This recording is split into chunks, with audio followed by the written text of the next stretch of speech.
The broadcast is now starting. All attendees are in listen-only mode. Hi, good afternoon. This is Ryan Charnock with CDH. This is 5-Minute Fridays, where I give you a tip in 5 minutes or less, or a story that we're happening in the field live within the SharePoint and SharePoint Online community. So years ago, I saw the movie Butch Cassidy and the Sundance Kid. However, if I think about that movie right now, I can't remember much other than there was a train, Western, guys with guns. So that's what happens when you see something a long time ago, you lose a lot of the details. So this week, I got asked a question from something that I used to know. I was asked by a client that said, hey, Ryan, if I turn on and I turn off or disable the content approval features within Office 3, within a SharePoint site, will I lose all of my history? And I was like, I don't think so. And I remember it vaguely like doing this a couple of times. This is now like 10 years ago, okay? And I don't remember exactly what the outcome would be. So I had to try it out. And so that's what I'm gonna show you guys here today. So let's go find out.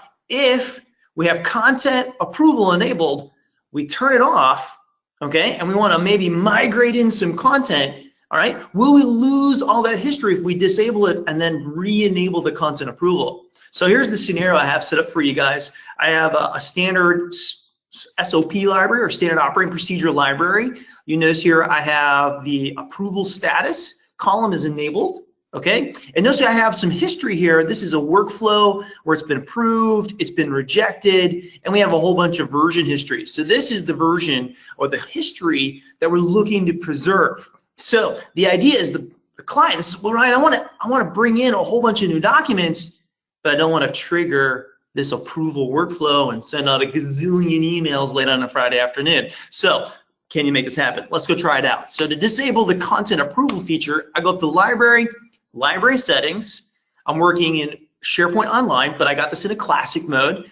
I go into versioning settings, and then right here is where we find the content approval feature. I'm going to flip this over to no, and notice what the message here says. After disabling the content approval, pending and rejected items would appear in public views. Now that's a very promising information there, comparatively to saying you're going to lose all your history.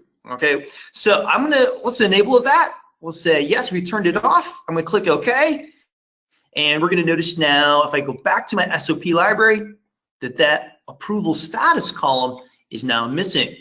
So basically, the rules have now been lifted, and now I can migrate in a whole bunch of content. So let's go do a quick little migration. I'm gonna grab a couple of test files. I've got some test files ready to go here. And let's go through 10 through 12. They're cooking in. Looks good. Notice they come in as version 0.1. Now, the client also said that when they arrive, they want to show up as an approved published version. So before I enable it, let's kind of set this up so that like when we enable the content approval, that these documents will act like they've been there the whole time. All right, so we can do that by doing the publish. Once I do a publish, that's going to change the version number from 0.1 to a 1.0, or a whole number. So I'm going to do that. I got to do that for each one individually, which isn't really the greatest or the funnest thing, the way to spend an afternoon, okay? But it's getting the job done, and we're gonna find out real quick. And I gotta do 12 was the last one. So there we go. I imported in 10 through 12. They're now at a whole number, okay?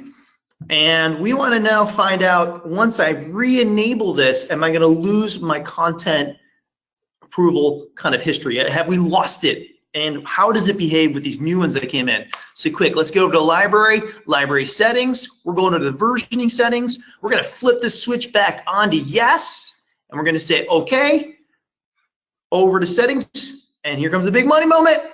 Woohoo! It kept it, look at this.